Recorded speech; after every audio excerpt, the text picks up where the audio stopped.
News de Paris, la deuxième livraison de l'année 2025 sur Radio Congo. Désormais, pour vos remarques, suggestions et autres, le WhatsApp de l'émission, c'est le 00336 50 77 95 26 ou le plus 33 6 50 77 95 26. N'hésitez pas de faire avancer et de soutenir votre émission qui totalise et fête ses 7 ans cette année 2025.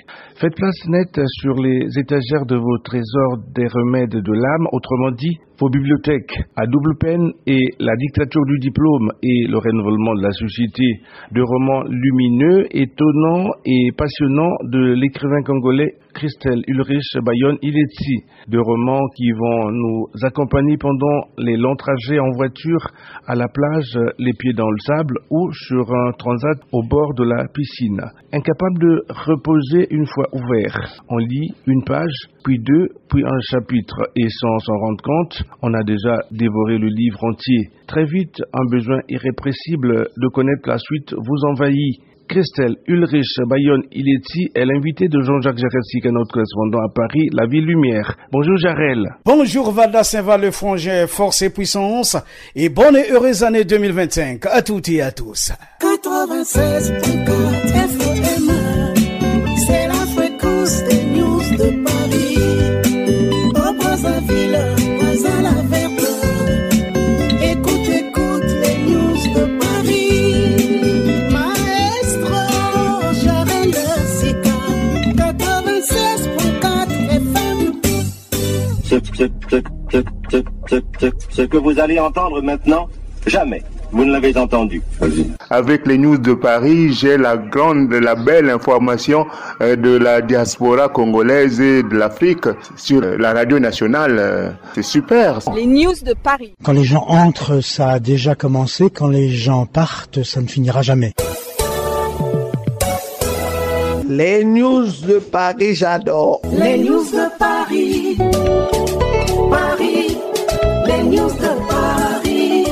Brazzaville, Vestel, Frangin, Claudia Silva, les news de Paris, Jarel Sika,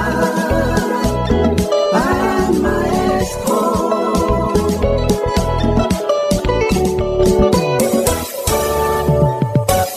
Christelle Ulrich Bayon-Iletsi, écrivain congolais. Bonjour Christelle. Bonjour Jarel et bonjour à tous les auditeurs qui nous écoutent au Congo et comme à l'étranger. Interview. Bon, c'est le moment où il faut être attentif. Interview. Christelle Ulrich Bayon-Iletsi, pourquoi la dictature du diplôme et le renouvellement de la société? Alors la dictature du diplôme et le renouvellement de la société, c'est un essai dans lequel je pointe du doigt un sujet assez complexe de la société lié à l'éducation nationale, à la formation. Nous avons, dans l'Afrique francophone, mais dans toute la francophonie en général, la France y compris, instauré une forme de dictature des gens qui ont obtenu des diplômes parce qu'ils ont étudié. Or, il s'avère que le schéma par lequel ces gens obtiennent le diplôme, c'est un schéma qui est d'entrée de jeu canalisé sur la base d'une formation donnée et donc schématisé et limité sur de tel ou tel sujet. Et donc du coup, le diplôme ne nous permet donc pas d'avoir une transversalité intellectuelle et pourtant, ça nous permet de s'asseoir dans la société comme étant une personne sachante. Et de ce fait, les diplômés dominent donc la société en général et s'établissent en tant qu'une caste qui a toutes les priorités quand il s'agit du recrutement, par exemple, dans la fonction publique ou dans les entreprises. Alors que il y a d'autres formes d'intelligence qui existent, qui n'ont pas nécessairement été sanctionnées par un diplôme parce que soit ils n'ont pas eu les moyens d'aller plus loin, ou soit simplement ils sont dotés de ce que moi j'appelle le génie substantiel, c'est-à-dire que le génie inné. Et ces personnes sont donc un peu déclassées de la société, un peu marginalisées, et on n'a pas permis, en faisant du diplôme le Graal par lequel on doit réussir, on n'a pas permis à laisser subsister, laisser s'exprimer les autres formes d'intelligence. Et donc, la dictature du diplôme, si vous voulez, en d'autres termes, c'est un plaidoyer dans lequel je propose un renouvellement du système de l'éducation nationale, du système de la formation académique, où on ne doit pas considérer nécessairement le diplôme comme étant le seul passeport, le seul visa par lequel on doit s'établir dans la caste de la bourgeoisie qui doit réussir, qui doit s'exprimer. Einstein ne serait pas ce qu'il est si on avait considéré ses diplômes. Ou encore Aristote, Platon et d'autres n'auraient pas inspiré autant le monde entier si on avait considéré qu'il fallait que ceux-là soient, qu'ils aient des doctorats, parce qu'on connaît pas leur diplôme. C'est aussi à la fois, Jarel, une forme de conception un peu comparative par rapport à ce qui se passe dans le monde anglophone. Aux États-Unis, par exemple, comme en Angleterre, on n'a pas besoin d'avoir de diplôme pour être installé dans la société comme une personne importante. On n'a pas besoin d'avoir de diplôme pour réussir sa vie, en un mot. Et donc, il faut qu'on sorte de cette forme de dictature que le diplôme a instaurée. C'est tout le sens de la dictature du diplôme et le renouvellement de la société. Finalement, pour rebâtir une société plus équitable et innovante, vous proposez quoi dans ces livres? Les lecteurs qui auront le plaisir de parcourir le livre, ils verront que dans cet essai, je ne me limite pas qu'à la critique du modèle choisi dans nos pays, mais aussi je formule quelques pistes, quelques propositions qui pourront nous aider à sortir de ce format-là. Et donc, ça à découvrir dans le livre. J'ai moi-même fréquenté des grandes universités. D'ailleurs, aujourd'hui, je navigue entre le Congo et la France où je travaille. Et donc, c'est un plaidoyer d'un expert, d'une personne qui est suffisamment connaisseur dans l'histoire. Et je pense que les gens qui liront ces livres n'en sentiront pas bêtes. Les news de Paris sur Radio Congo Brazzaville. Les news de Paris avec Jarel Sika. Les news de Paris. Ah, mais c'est déjà fini? Non, c'est maintenant, ça commence. Ah bon, hein? Ici, c'est chez nous. Bienvenue. On s'éclate à la radio. Des stars comme tu ne les as jamais entendues. On fait ça bien? L'argent ne suffit pas, la valeur d'un homme est en raison de sa pensée. Désiré Lacoste. Sanga, sanga, sanga, DJ Sida.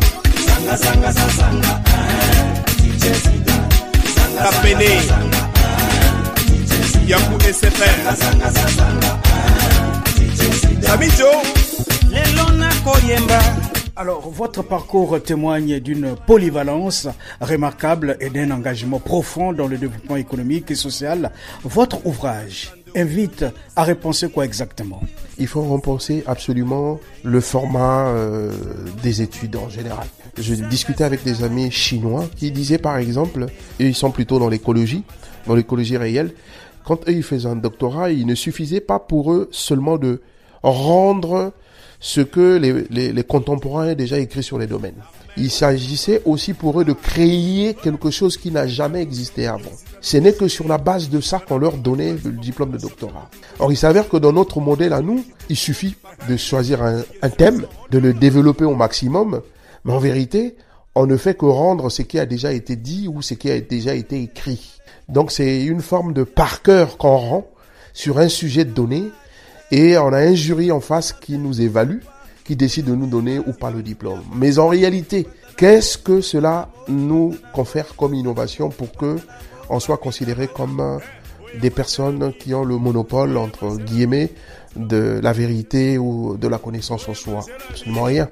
On aurait cru qu'un diplômé devait être la personne qui est sachante et par voie de conséquence devait conduire à bon escient la société. Mais pourtant aujourd'hui, les mêmes diplômés qui sont là, qui nous commandent, qui nous dirigent, qui élaborent des politiques qui sont censées avoir pour vocation le développement de la société, n'y arrivent certainement pas.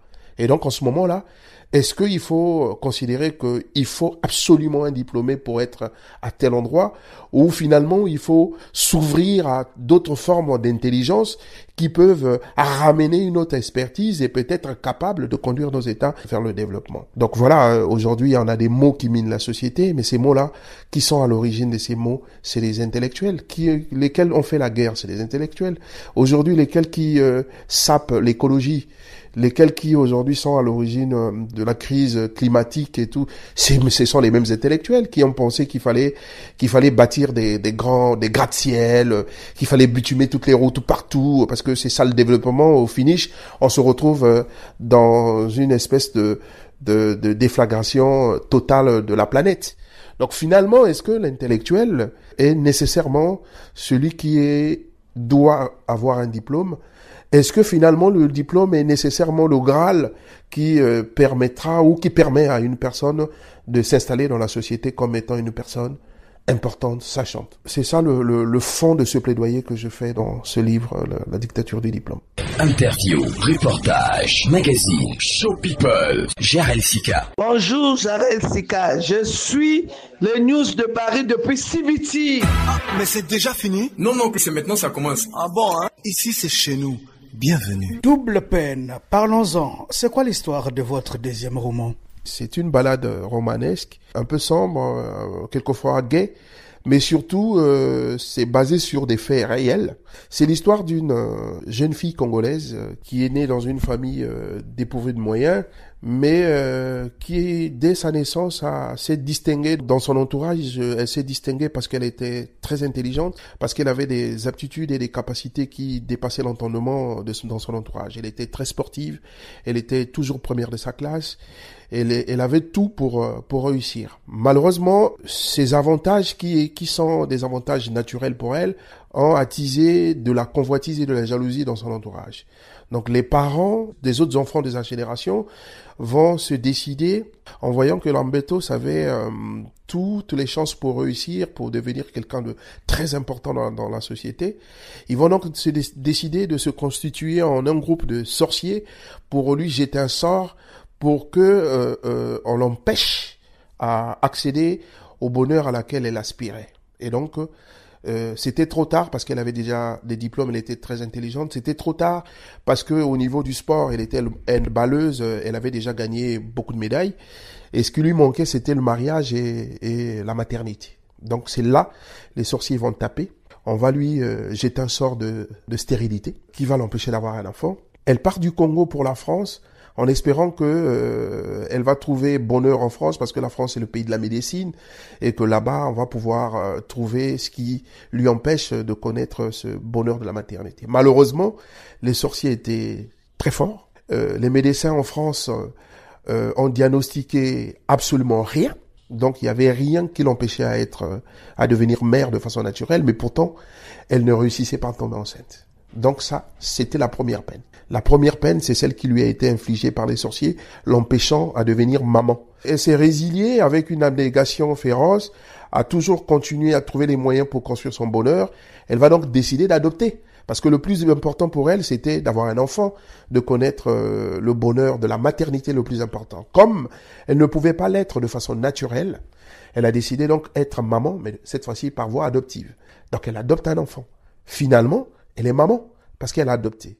Et les mêmes sorciers qui sont restés au Congo, s'apercevant que finalement ce qu'on n'a pas voulu est rempli, ça s'est fait, ils se sont encore réunis pour jeter à nouveau un sort, cette fois-ci, à cet enfant qui a été adopté, qui a poussé cet enfant-là sans problème, sans quoi que ce soit, d'aller se jeter dans le Rhône, parce que l'histoire se passe à Lyon, d'aller se jeter dans le Rhône, qui est un fleuve du Lyon, en sortant de l'école. Donc l'enfant a été envoûté, et le but de l'envoûtement, c'était pour ôter cette pièce du puzzle qui manquait au bonheur d'Ambetos. Et donc, deuxième peine, elle perd cet enfant-là, et donc finalement, son bonheur a été définitivement rompu. Elle ne peut devenir maman, finalement. Et donc, double peine, c'est cette histoire d'Ambetos qu'on essaie de relater avec une balade basée sur des faits réels. La dictature du diplôme et le renouvellement de la société, double peine, 2 romans, 2 cadeaux de notre écrivain Christelle Ulrich Bayonne, Ileti, pour les férus de la littérature africaine pour cette année 2025. Alors, un message à tous les férus du livre qui vous écoutent aujourd'hui sur Radio Congo. Je recommande tout le monde à se procurer de ces livres parce que la littérature africaine en général marque un tournant dans ces livres. On ne reste pas sur le style purement narratif où la fiction n'entraîne pas nécessairement la réalité. Dans ces 2 livres, on se balade intellectuellement, on s'enrichit et surtout on trouve un nouveau style qui développe des nouveaux concepts qui peuvent nous servir à la fois pour se bâtir intellectuellement, mais aussi économiquement, mais aussi politiquement. Par exemple, dans la dictature du diplôme, je fais allusion au volontarisme politique qui, à mon sens, serait la nouvelle idéologie qui doit supplanter absolument le libéralisme accru que nous subissons actuellement au travers des anciennes idéologies politiques que je considère désuets dans cette fin du 21e siècle. Ces deux romans, on peut les trouver dans les plateformes numériques pour ceux qui sont loin, pour ceux qui sont en France ou dans l'espace francophone.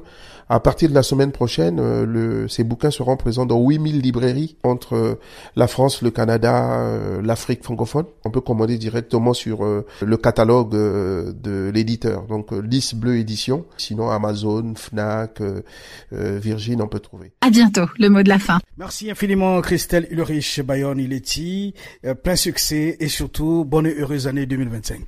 Je vous remercie infiniment, merci Jarel, merci aux éditeurs qui nous ont écoutés et bonne et heureuse année pour ceux que je verrai pas d'ici là. Il m'a interviewé. C'était les news de Paris sur Radio Congo avec Jarel Sika. Je suis fan de Jarel, mais je l'ai jamais vu. Jarel, je voulais tout simplement vous dire que j'aime votre émission. Continuez comme ça et surtout courage. N'arrêtez pas, n'arrêtez surtout pas. C'est magnifique ce que vous faites. Je suis votre fan numéro 1.